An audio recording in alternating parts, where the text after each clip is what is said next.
Party, Bahujan Samaj party, BSP की क्या पहचान, नीला झंडा हाथी निशान, बीएसपी की क्या पहचान, नीला झंडा हाथी निशान, बीएसपी की क्या पहचान, नीला झंडा हाथी निशान। आदरणीय बहन जी संघर्ष करो, हम आपके साथ हैं। आज के कार्यक्रम के मुख्य अतिथि परम सम्माननीय आकाश भैया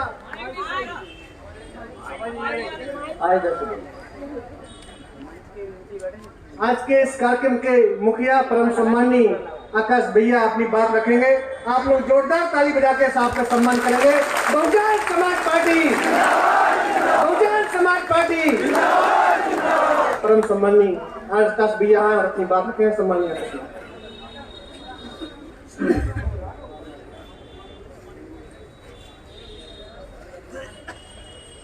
जय भीम, जय भीम, जय भीम। तीसरी बारी तक ही आपका दिल वो निकलता है कि जय भीम। सबसे पहले मैं अपने सभी संतों, गुरुओं, महापुरुषों को, जिसमें खासकर महात्मा ज्योतिबा फूले, छत्रपति शाहू जी महाराज, नारायण गुरु, बाबा साहब डॉक्टर भीमराव अंबेडकर जी एवं मान्यवर साहब श्री काशीराम जी को नमन करता हूं।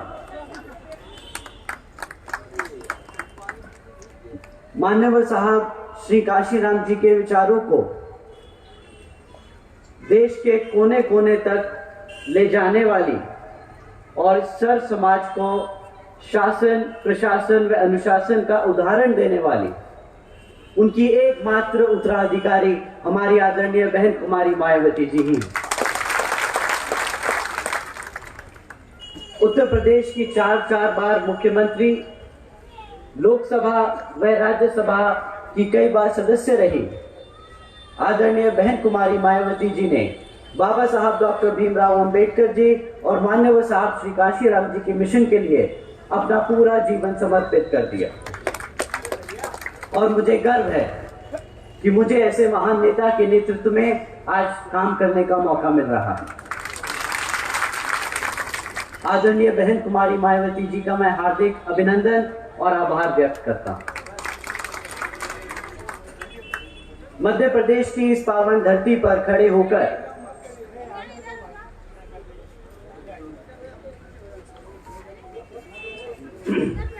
मध्य प्रदेश की इस पावन धरती पर खड़े होकर आप सबसे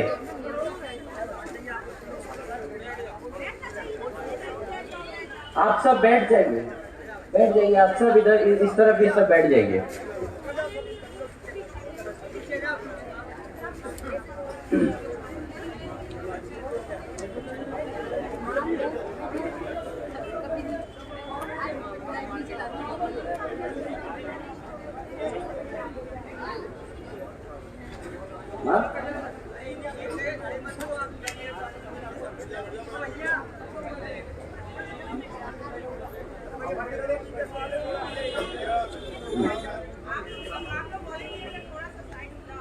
मध्य प्रदेश की इस पावन धरती पर खड़े होकर आप सबके सामने अपनी बात रखने का जो सौभाग्य मुझे मिल रहा है, तो इसके लिए मैं आप सभी का तहे दिल से आभार व्यक्त करता हूं।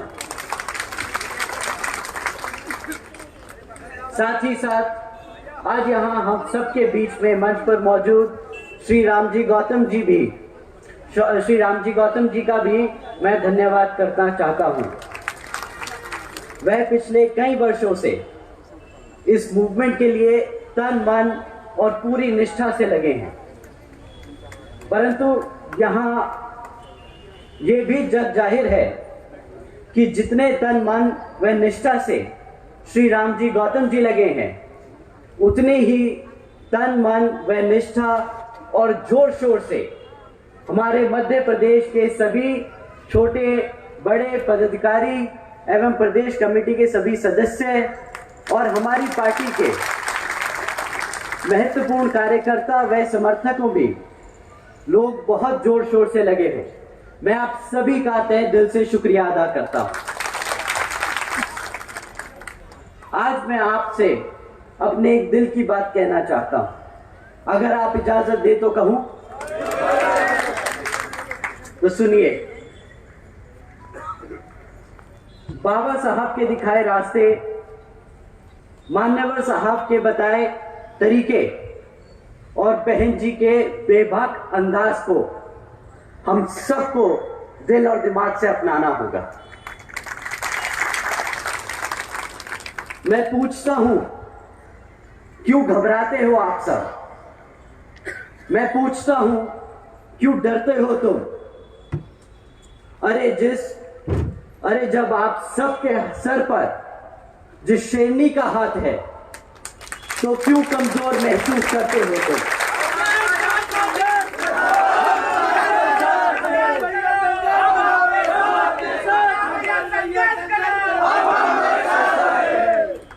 आप सब बहुजन समाज से हो, बहुजन समाज से कभी ना झुकना, कभी ना रुकना। अपनी जिंदगी को अपनी शर्तों पे जीने की हैसियत रखने वाले हो तुम। वो कहते हैं ना कि अगर किसी चीज की लत लग जाए तो वो आदमी की पहचान बन जाती है। तो आज मैं कहता हूं कि बना लो ये पहचान एक निडर समाज की, एक ताकतवर समाज की, एक मजबूत बहुजन समाज की। साथियों, जब हम अपने आप को लाचार महसूस करते हैं, लाचार समझने लगते हैं, तब मानववादी लोग हम पर हावी होते हैं। अब देखिए, संघर्ष करो, हम आपके साथ हैं। अब देखिए इस भाजपा सरकार का असली चेहरा। श्रीमती रामप्यारी बाई जी, आप सब ने इनका नाम जरूर सुना होगा। ये वही हमारे बहुजन समाज की महिला हैं जिनको कुछ मनुवादी सोच रखने वाले लोगों ने उनसे उनकी जमीन हड़पने की कोशिश में श्रीमती रामबाई जी को जिंदा जला दिया। ऐसा क्यों हुआ? क्योंकि घबराते हैं हम, क्योंकि आज तक बिखरे हैं हम। श्रीमती भारती कसडेकर जी, इनके परिवार के बारे में इनके परिवार के बारे में भी आप सबने सुना होगा कि किस तरह इनके परिवार के 5 सदस्यों की हत्या कर दी गई। खैर, यहां पर हत्या होना कोई बड़ी बात नहीं, लेकिन हैरानी की बात यह है कि श्रीमती भारती जी जब 200 किलोमीटर पैदल चलकर अपने समाज के ही गवर्नर साहब से मिलने पहुंची, तो गवर्नर जी ने क्या किया?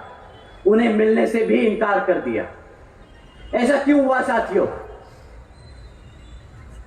क्योंकि आज तक हम डरते हैं, क्योंकि अभी भी हम बिखरे।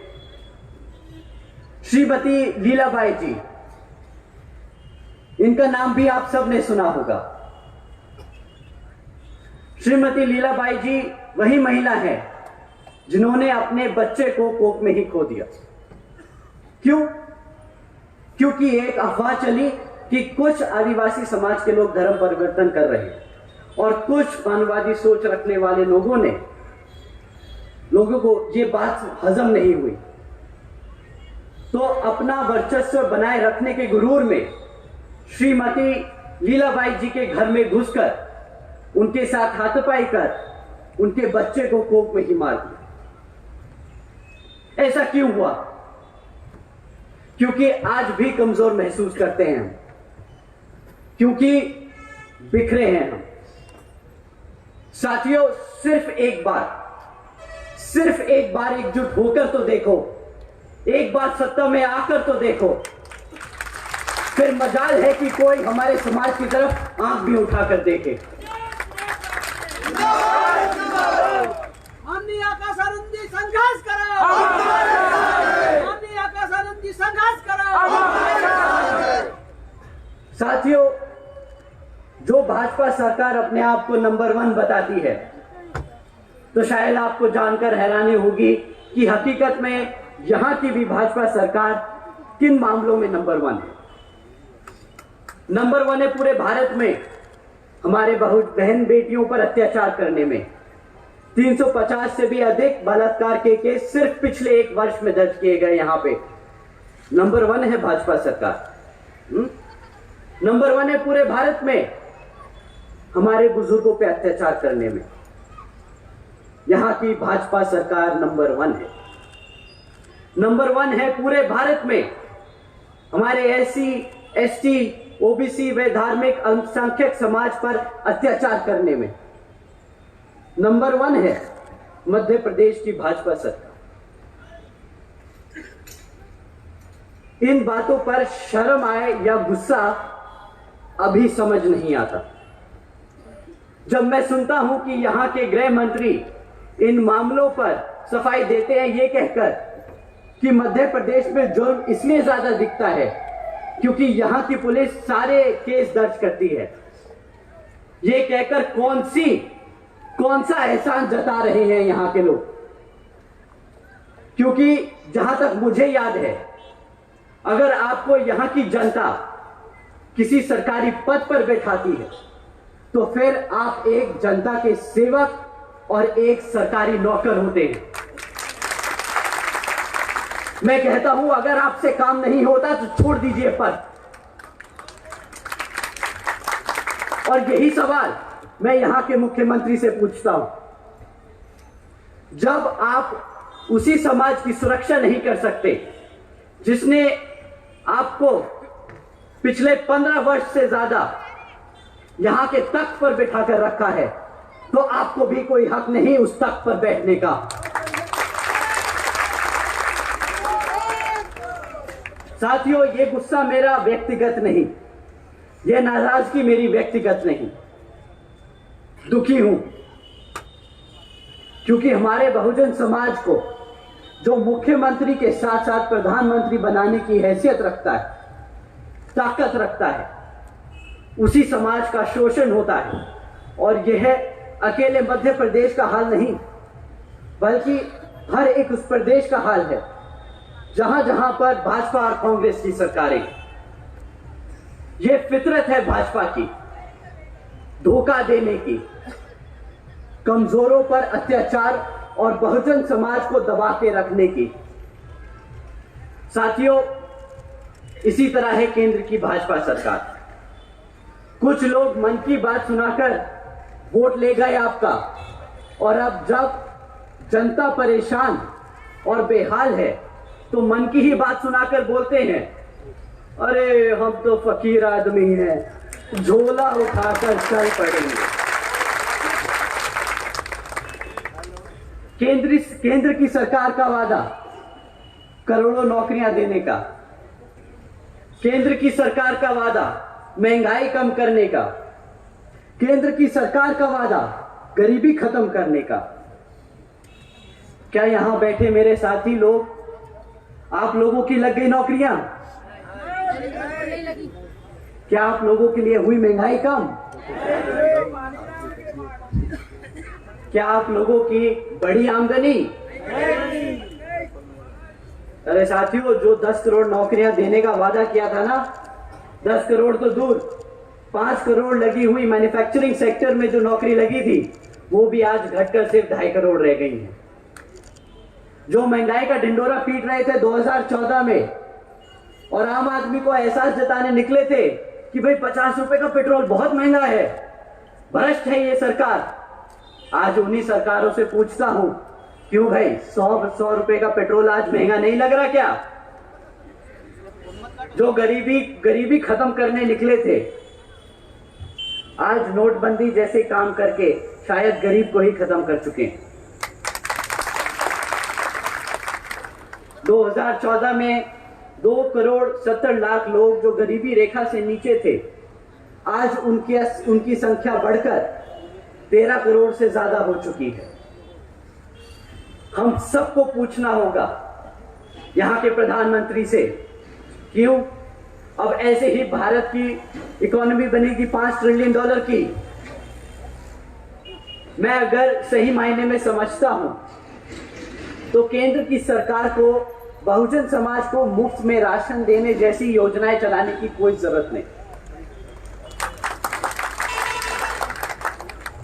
हमारे समाज को हमारे पैरों पर खड़े होने के लिए सिर्फ अवसर चाहिए, क्योंकि इतिहास गवाह है साथियों, बहुजन समाज लेने वालों में से नहीं, देने वालों में से है।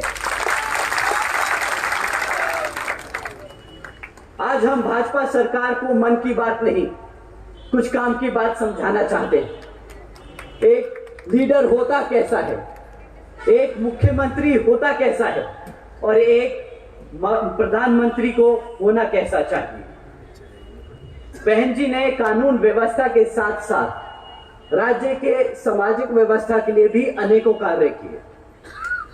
बहन जी ने देश में पहली बार सरकारी कॉलेजेस में, स्टूडेंट हॉस्टल्स में अन्य पिछड़े वर्गों के छात्रों के लिए 27% आरक्षण की व्यवस्था तय की। बहन जी ने सावित्रीबाई फूले बालिका शिक्षा योजना के तहत 7 लाख से ज्यादा बच्चियों को 12वीं तक की शिक्षा प्राप्त करने हेतु 600 करोड़ से अधिक लागत इन बच्चियों पर, अब बच्चियों को अपने पैरों पर खड़ा कर एक उज्जवल भविष्य देने के लिए खर्ची।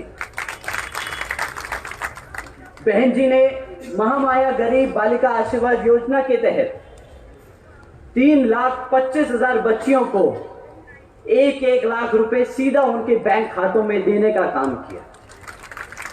साथियों, आदरणीय बहन जी ने इस योजना के तहत 3,250 करोड़ से ज्यादा सीधा बच्चियों के बैंक खातों में भेजे। भारतीय जनता पार्टी ढिंडोरा पीटती है कि भाई हम 20 लाख रुपए देंगे, 20 लाख रुपए देंगे, और ऐसी योजनाएं चलाती हैं बेटी बचाओ बेटी पढ़ाओ जैसी खोखली। हमारी आदरणीय बहन जी ने ये सब करके दिखा दिया। और ये सब कब किया? 2007 से 2012 तक। जो 2014 में बने वो बोल रहे थे 20 लाख देंगे। कभी अगर जानकारी पूरी होती तो पता चलता कि उससे ज्यादा अधिक, उससे ज्यादा कई ज्यादा हमारी बहन जी दे चुकी है।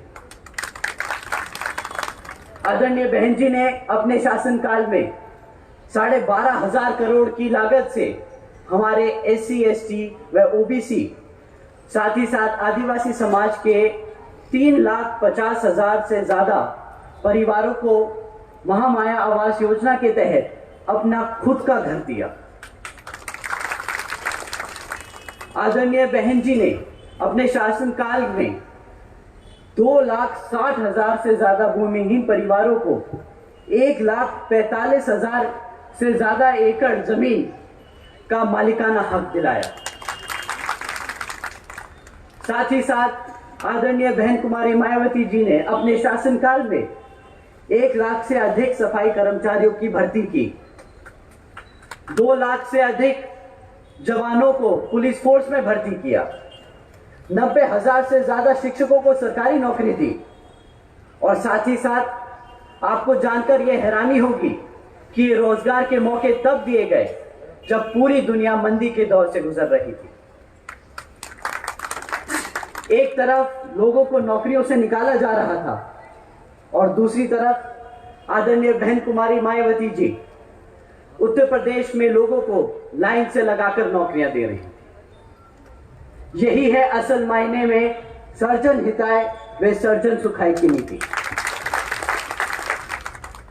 आज मैं और मेरे जैसे लाखों करोड़ों बहुजन समाज के नौजवान अपना सिर उठाकर एक इज्जतदार जिंदगी इसलिए जी सकते हैं तो वो सिर्फ और सिर्फ हम सबकी बहन जी की वजह से ही। मैं आज यहां अपना सिर झुकाकर, अपने दिल पर हाथ रखकर बहन जी का तहे दिल से शुक्रिया अदा करता हूं। आदरणीय बहन जी जिंदाबाद, जिंदाबाद जिंदाबाद। तो साथियों, आप और हम सबको एकजुट होकर समाज के हर एक व्यक्ति को बसपा से जोड़ने का काम करना होगा और आने वाले विधानसभा आम चुनाव में बता देना होगा कि हम आ रहे हैं, हम आ रहे हैं हर उस चीज के लिए जो इस संविधान में हमारे समाज के लिए हमारे गुरु देकर गए हैं, बाबा साहब डॉक्टर भीमराव अंबेडकर जी। और सही मायने में यही होगा इस भाजपा सरकार को मुंहतोड़ जवाब। अंत में मैं यहाँ मंच पर मौजूद सभी छोटे और बड़े पदाधिकारी और कार्यकर्तागण का तहे दिल से शुक्रिया अदा करता हूँ। साथ ही साथ हमारे सभी बड़े और जवान बीबीएफ के जवान साथियों, आप सभी का मैं तहे दिल से धन्यवाद करता हूँ। साथ में यहाँ इतनी बड़ी संख्या में आज हमारी बहनें, हमारी माताएं जो इस समारोह के लिए आए हैं, तो आप सभी का भी मैं तहे दिल से शुक्रिया अदा करता हूँ।